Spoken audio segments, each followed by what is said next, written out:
আসসালামু আলাইকুম।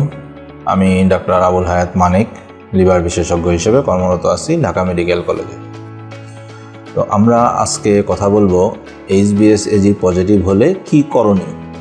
আমাদের কাছে অনেক রোগী পেশেন্ট আসেন যাদের কাছে একটি HbS-AG পজিটিভ রিপোর্ট নিয়ে আসেন যে আমি ব্লাড দিতে গেছি কিংবা কোনো কারণে ডোনেশন করতে গেছি কিংবা অন্য কোনো কারণে আমার একটা অপারেশন হবে, এই অবস্থায় আমাকে সার্জন স্ক্রিনিং করার জন্য দিয়েছে, আমার HbS-AG পজিটিভ রিপোর্ট আসছে।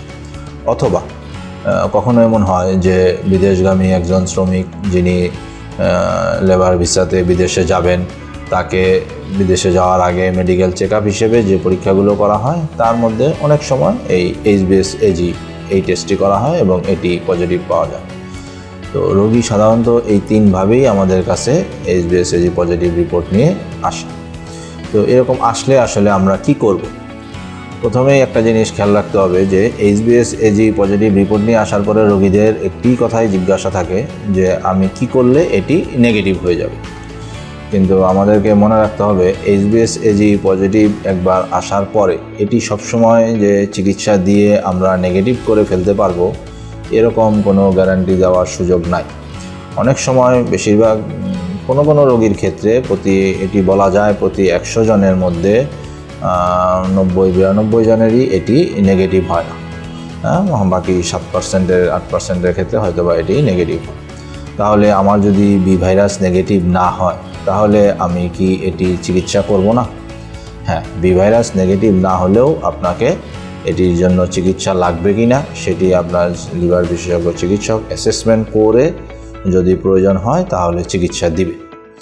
আর এই চিকিৎসা আমি শুরু করলে কতদিন আমাকে এই ওষুধ খেতে হবে, এটি আরেকটি কমন কোশ্চেন। তো বি ভাইরাসের চিকিৎসা একবার শুরু হলে এটি কারো ক্ষেত্রে লাইফ লং ওষুধ খাওয়ারও প্রয়োজন হয়। কারো ক্ষেত্রে যদি HbS-AG নেগেটিভ হয়ে যায় সেক্ষেত্রে আমরা ওষুধটা বন্ধ করে দেই। কারো ক্ষেত্রে 3 বছর পর্যন্ত ওষুধ চালানোর সময় অনেক সময় বি ভাইরাসটি মৃত অবস্থায় শরীরে থাকে, তখন কারো ক্ষেত্রেও ওষুধ বন্ধ করা যেতে পারে। এই 3টি ক্ষেত্রেই আমরা বি ভাইরাসের পরবর্তীতে ওষুধ বন্ধ করতে পারি। আমাদের আরেকটি কমন কোশ্চেন হচ্ছে যে বি ভাইরাস কি আমার শরীরে ক্ষতি করেছে নাকি ক্ষতি করেনি। এটি বোঝার জন্য আসলে আমাদেরকে তখন কতগুলো পরীক্ষা করে দেখে তারপরে চিকিৎসার জন্য শুরু করতে হয়।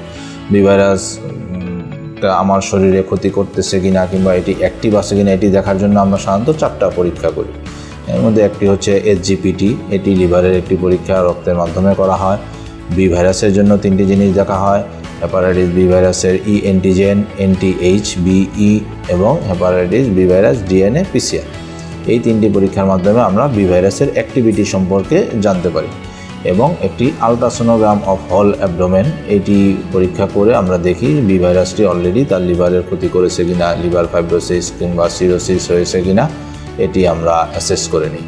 তো তারপরে যদি দেখি যে হ্যাঁ ওনার এগুলো হয়েছে, কারো যদি সিরোসিস হয়ে থাকে তার ক্ষেত্রে এই বি ভাইরাসের জন্য যে ওষুধগুলো সেগুলো লাইফ লং খেতে হবে।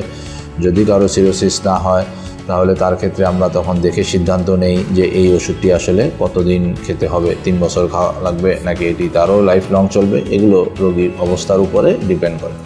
তো সেই জন্য আমাদের পরামর্শ হচ্ছে HbS-AG পজিটিভ হলে আপনি অতি সত্বর চিকিৎসকের পরামর্শ নেন। উনি আপনাকে অ্যাসেস করে দেখে সিদ্ধান্ত দিবেন যে এটি আপনার নেগেটিভ হওয়ার সম্ভাবনা কতটুকু।